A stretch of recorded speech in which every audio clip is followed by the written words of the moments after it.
में किसी को कोई सब्सटेंस यूज डिसऑर्डर का शिकार है, कोई एडिक्शन का शिकार है, देयर आर चांसेस कि बच्चे उसका शिकार हो सकते हैं। फिर कुछ लोगों में इनहेरिटेडली डोपामीन कम होता है, ठीक है, वो उस डोपामीन को पूरा करने के लिए बाहर से लेना शुरू कर देते हैं। कुछ फिर इसका जो एक रीइंफोर्सिंग इफेक्ट होता है कि आपको एक प्लेजर का एहसास होता है, आपको खुशी मिलती है, उसको लेने के लिए बार बार आप यूज़ करते हैं, विड्रॉल्स को रोकने के लिए यूज़ करते हैं। और समटाइम कुछ इस तरह की बीमारी होती है जो बहुत बड़ी पेनफुल कंडीशन होती है, जैसे किसी को उदाहरण खासा कैंसर हो गया या कोई ऐसी तकलीफ हो गई जिसमें जैसे डायबिटीज़ में अक्सर बहुत पेनफुल कंडीशन हो जाती है, जैसे एम्पुटेशन वगैरह हो जाती हैं, उसमें ये लोग इस तरह के सब्सटेंसेस लेना शुरू कर देते हैं जिससे उनकी पेन कम होना शुरू हो जाती है। अगर साइकोलॉजिकल फैक्टर्स देखे जाएं, यंग एज में जनरल रिबेलियसनेस होती है, जो टीनेजर्स हैं स्पेशली उसमें एक बागियाना तबीयत होती है कुछ लोगों में, उस वजह से स्टार्ट कर सकते हैं। कोई इंफीरियॉरिटी कॉम्प्लेक्सेस हों, कुछ लोगों की पर्सनालिटी इम्पल्सिव होती है, वो उस इम्पल्स को कंट्रोल नहीं कर सकते, सेल्फ स्टीम कम होती है, उसकी वजह से वो लेना शुरू करते हैं। स्ट्रेस मैनेजमेंट अच्छी नहीं होती, अकेले फील करते हैं खुद को, कुछ लाइफ में ऐसे जैसे ब्रेकअप हो गया या कुछ इस तरह के सर्कमस्टांसेस चल रहे हैं, कोई फेल हो गया, तो उस वजह से उस रियलिटी को एस्केप करने के लिए वो सब्सटेंस लेना शुरू करते हैं। और प्लेजर सीकिंग हमारे यहाँ समहाउ समझा जाता है कि इट्स अ मैनली थिंग। अगर कोई सिगरेट पी रहा है इट्स अ मैनली थिंग और उसको अप्रिशिएट समहाउ किया जाता है, उस वजह से लोग लेते हैं। कुछ सेक्सुअल एक्सपीरियंसेस के लिए लिए जाती हैं। सोशल फैक्टर्स में जैसे दरबारों में जाएं तो वहाँ पे आम ये चर्च गांडा वगैरह ये सब चीज़ें लिए जा रही होती हैं। कुछ फैमिलीज़ में कोई ऐसी रिस्ट्रिक्शंस नहीं होती, अल्कोहल कॉमनली यूज होती है। शहरों में पूरा सोशल सपोर्ट हो। और हमारे यहाँ मूवीज़ में समहाउ अब तो मैं बहुत देखती हूँ कि ये दिखाया जाता है कि जैसे ही पहले तो अल्कोहल वगैरह दिखाई जाती थी कि ब्रेकअप होता है तो हीरो अल्कोहल लेना शुरू कर देता है, अब तो एक्सटेसी पिल्स और आइस वगैरह ये कॉमनली दिखाई जाती है मूवीज़ में। सो उससे इन्फ्लुएंस होके, टेलीविज़न से, मूवीज़ से इन्फ्लुएंस होके बच्चे लेना शुरू कर सकते हैं। कुछ ऑक्यूपेशंस ऐसे हैं जहाँ पे स्ट्रेस बहुत ज़्यादा होता है और वहाँ पे ये बहुत कॉमनली यूज़ होती है। सो उसमें जो एग्जेक्टिव पोस्ट हैं उसमें जो सोशल मीडिया में आर्मी के लोगों में बहुत कॉमन होती है, जर्नलिस्ट में, मेडिकल के लोगों में बहुत कॉमन सब्सटेंस यूज़ है।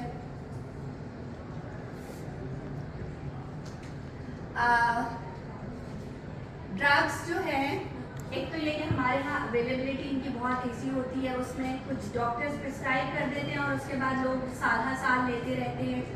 फिर निकोटीन पे कोई पाबंदी नहीं है, ओपियोइड्स बहुत इजीली मिल जाते हैं, तो इस वजह से बहुत कॉमनली यूज़ होती हैं।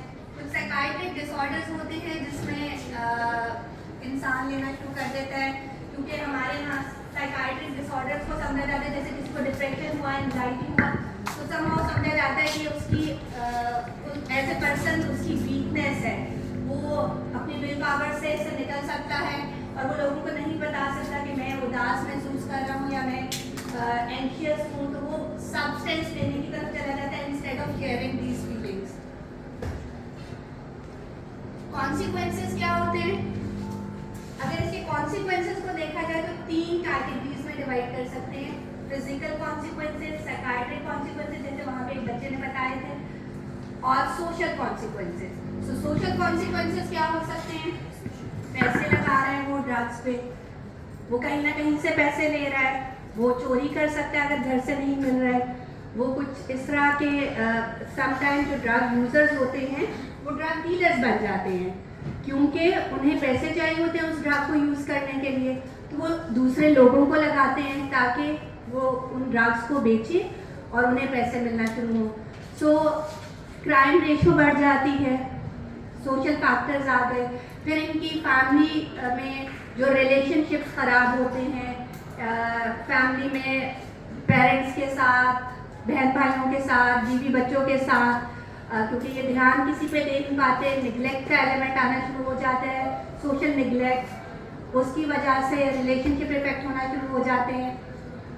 अगर इसके फिजिकल कॉन्सिक्वेंसेस देखे जाएं, इनको सिर्फ सब्सटेंस से गर्ज होती है थ्रू आउट डे, किस तरह लेना है, उससे किस तरह रिकवर करना है। They are not bothered about their appetite, not bothered about their sleep, not bothered about their hygiene. So किसी चीज़ का कोई ख्याल नहीं रहता। सेल्फ निगलेक्ट, नींद भूख के मसाइल पैदा हो जाना, बिहेवियर में एजिटेशन, एग्रेशन वगैरह आ जाना। फिर उसके साथ जो लोग इलिसिट ड्रग्स, समटाइम ये ओवरडोज कर लेते हैं, जो इलिसिट ड्रग्स की ओवरडोज होती है उससे बैड ट्रिप्स हो सकते हैं। उस ओवरडोज में खुदा न खास्ता कुछ लोग जान से भी चले जाते हैं, इतने ज़्यादा ओवरडोज कर लेते हैं। और फिर ये डिफरेंट ऑर्गन्स को डैमेज करती है, लॉन्ग यूज़ इसका, जैसे अल्कोहल लिवर को डैमेज करती है। इसी तरह बाकी ड्रग्स डिफरेंट ऑर्गन्स को इफेक्ट करती हैं। फिर इसके साथ साथ जो इंजेक्शंस वगैरह का यूज़ करते हैं, देखा गया है कि जो जितने भी सब्सटेंस यूज़र्स हैं उसमें 40% HIV का शिकार हो जाते हैं, which is a big percentage. HIV का हमें मालूम है कि there is no treatment, basically management ही होती है, you have to live with it. आपका लाइफ स्पैन कम कर देती है और बहुत सारी कॉम्प्लिकेशंस कर देती है।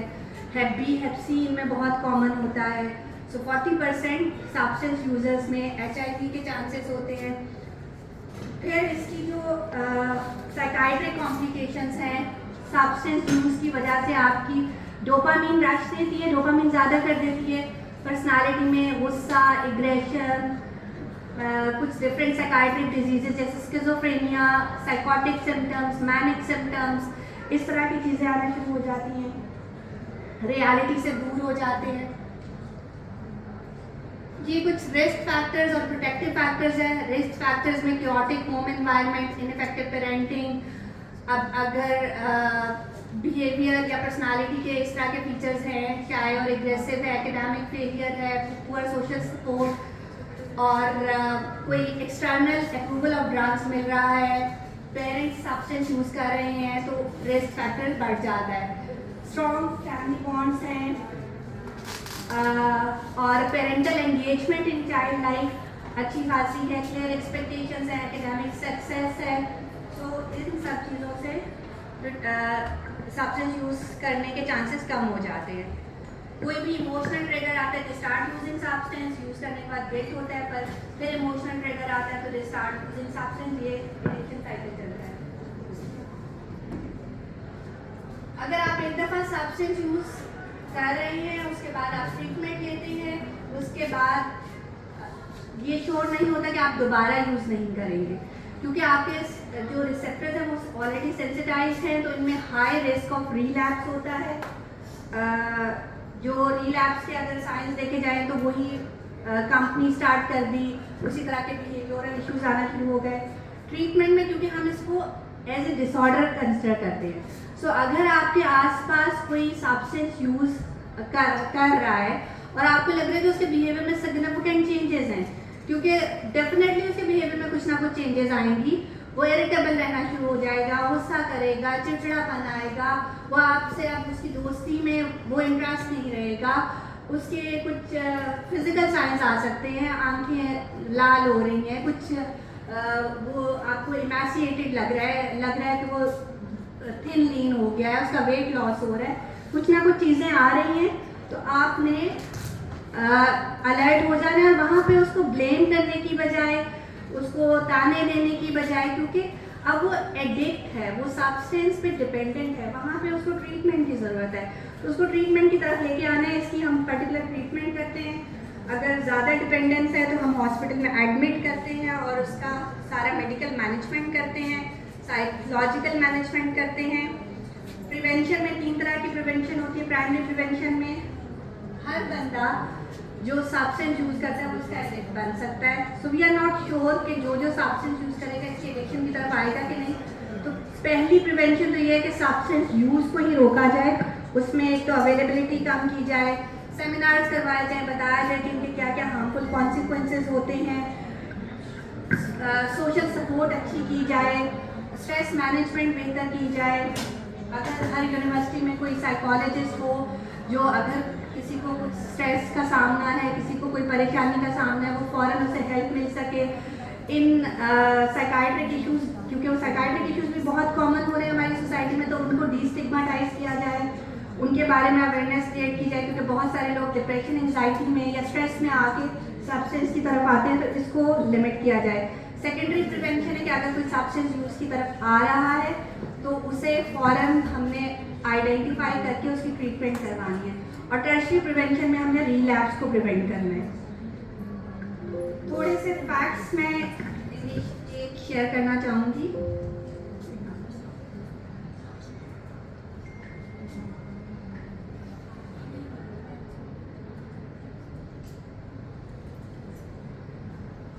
सब्सटेंस यूज़ के बारे में जो हमारे मुल्क में है, UNODC का सर्वे 2013 में हुआ था, अभी दोबारा हो रहा है, अभी इसकी रिपोर्ट शेयर करनी है। उस टाइम 76 लाख लोग यूज़ कर रहे थे जो डॉक्यूमेंटेड थे। दैट से बाद बहुत सारे लोग डॉक्यूमेंटेड नहीं होते। सो अगर इसको 1 करोड़ के करीब ही तस्वर किया जाए तो हर 20 से 25 में एक बंदा उस वक्त कर रहा था, और जिसमें से 78% मेल और 22% females. Pakistan is the most heroin addicted country in this world. 44 tons यहाँ पे यूज़ होती है, which is 3 times higher than US। 40% जैसे मैंने बताया ड्रग एडिक्ट HIV का शिकार होते हैं, और 40,000 एनुअल राइज है ड्रग एडिक्ट्स में, और अनफॉर्चुनेटली यूनिवर्सिटी कॉलेजेस में सबसे ज़्यादा कॉमन है। सो इस चीज़ को एड्रेस करने की बहुत ज़्यादा ज़रूरत है, इन फैक्टर्स को एड्रेस करने की बहुत ज़्यादा ज़रूरत है कि क्यों हमारे यूनिवर्सिटी कॉलेज गोइंग स्टूडेंट्स में ये इतना कॉमन हो रही है, क्या स्ट्रेसर्स हैं उनके, क्या मसले मसाइल हैं, उनको एड्रेस करने की ज़रूरत है ताकि इसको लिमिट किया जा सके। अगर आप में से किसी का कोई क्वेश्चन है तो प्लीज़ आप पूछ सकते हैं।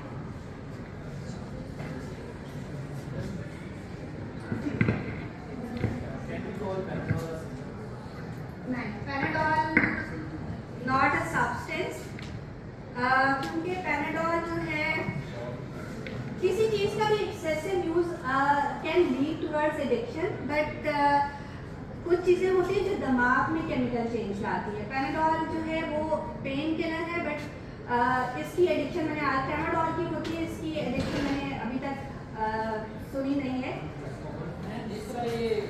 वो ऑफिस आवर्स के बाद बंदा घर जाता है तो वो रेस्ट के लिए ना हर रोज डेली बेस पे सोने से पहले 2 या 1 ले लेता है। स्लीपिंग पिल्स की एडिक्शन तो बहुत कॉमन है हमारे यहाँ।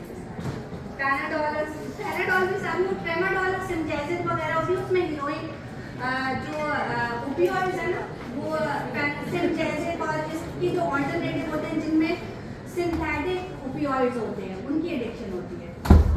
एडिक्शन बेसिकली ब्रेन का फिनोमेना है, जो ब्रेन में कुछ केमिकल चेंज आएगी उससे होती है।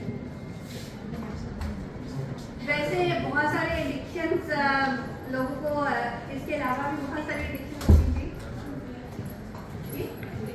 वेट निकोटीन है, वेट एक नया फैशन बना हुआ है हमारे यूथ में कि एक्सेसिव वेपिंग हो रही है, वेप स्टोर्स बने हुए हैं।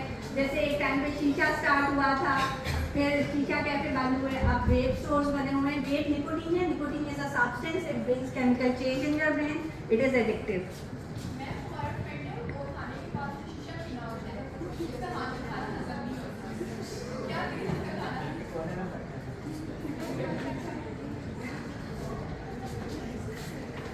इसको से मिलना चाहिए कि खाना कैसे हजम कराना, बिकॉज ऑफकोर्स आपकी फिजिकल डिपेंडेंस होती है ना, किसी ना किसी तरह की डिपेंडेंस होती है। निकोटीन पे जब डिपेंडेंस होती है इसी तरह की होती है कि सबसे पहले GI जो आपके गैस्ट्रो इंटेस्टाइनल ट्रैक्ट होते हैं उसके मसले मसाइल आते हैं, आपको खाना हजम नहीं होता।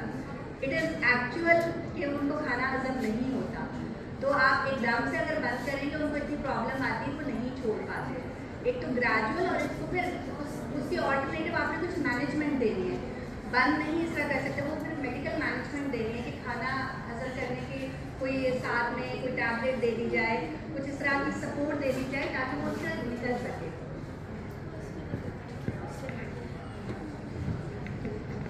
और किसी का कोई क्वेश्चन? जिस तरह स्टिंग बोतल है, स्टिंग इसमें क्या होती है? इसमें कैफीन होती है, कैफीन में सेंसिटिव। इसके बाद हम क्वेश्चन आंसर